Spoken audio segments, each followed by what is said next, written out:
Hello and welcome to this session on monitoring team collaboration. Every successful team depends on strong collaboration, but as a manager, your role goes beyond simply encouraging teamwork. You also need to handle conflict when it arises. If issues are left unresolved, they can disrupt performance and damage relationships. In this session, we'll explore practical strategies you can use to manage conflict, assign tasks effectively, and guide your team back on track when challenges arise. Let's begin. Let's start with the basics. As a manager, your role in a conflict is critical. You need to assess the situation carefully, support the resolution process, and guide the team back toward effective collaboration. One of the most important things you can do is to encourage direct communication. Often, employees just need a safe space to talk things through, and your leadership provides that support. For example, a supervisor in a retail store noticed two team members constantly avoiding each other. When asked privately, one of them admitted, "I don't know how to bring up the issue. I feel awkward." The supervisor helped arrange a safe and respectful conversation between them, which led to a quick resolution. Always use a step-by-step conflict management process. Having a clear structure ensures that everyone feels heard and helps prevent minor issues from escalating into major problems. Now let's look at how to monitor the outcomes of conflict management by assigning the right tasks to the right people. It starts with choosing the right person for each job and making sure their skills and experience match the task. For example, Anna is a new receptionist at a hotel. When a guest raised a complaint about room service, the manager didn't ask Anna to handle it directly. Instead, she was assigned to manage incoming calls, while a more experienced staff member dealt with the guest. For example, Anna is a new receptionist at a hotel. When a guest raised a complaint about room service, the manager didn't ask Anna to handle it directly. Instead, she was assigned to manage incoming calls, while a more experienced staff member dealt with the guest. This kept operations smooth and helped Anna build confidence. Delegation like this, with clear outcomes and involvement from the team, strengthens both trust and accountability.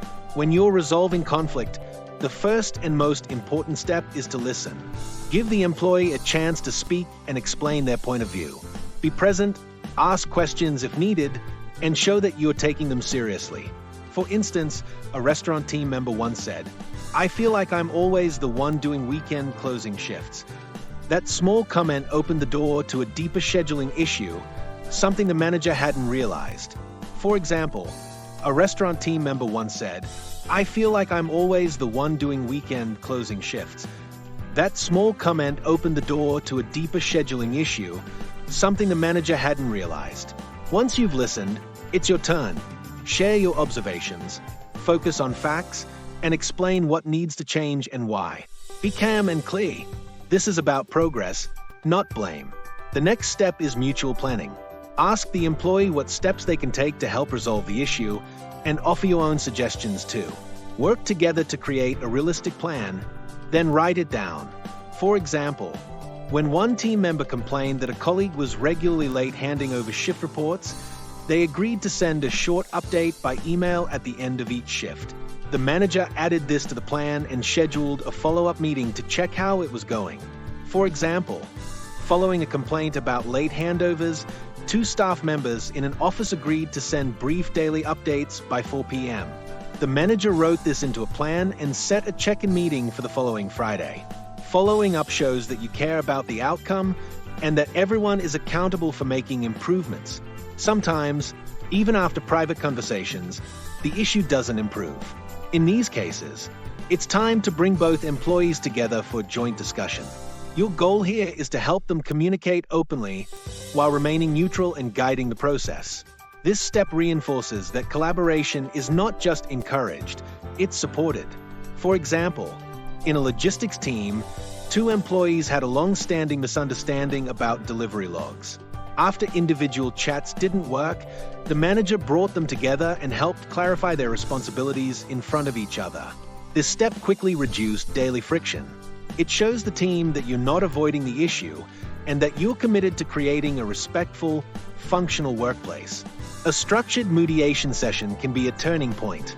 It begins with arranging a private meeting. Start by setting clear ground rules. like the purpose of the session, how long it will take, and how everyone is expected to behave. Then, allow each person to speak directly to the other, with you acting as a neutral observer. For instance, when two admin staff had an ongoing disagreement about who was responsible for invoice processing, their manager scheduled a short mediation. Each person was given 5 minutes to speak without interruption. This simple structure gave both sides space to express themselves and feel heard. Once both employees have shared their views, the next step is to agree on performance expectations and explain what will happen if those expectations aren't met. Then, write up a short agreement that outlines what each person is responsible for. Have both parties sign it, and then give each of them a copy. Lastly, set a follow-up meeting to check how things are progressing. In the case of the invoice conflict, the team agreed to divide the tasks clearly and sign off weekly on what had been completed. The manager's follow-up 1 week later showed that things were already improving. Mediation done right builds clarity, trust, and a sense of shared responsibility.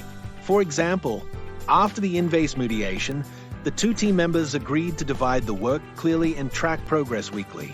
Their manager created a simple agreement, printed copies for both, and booked a follow-up meeting for the next week.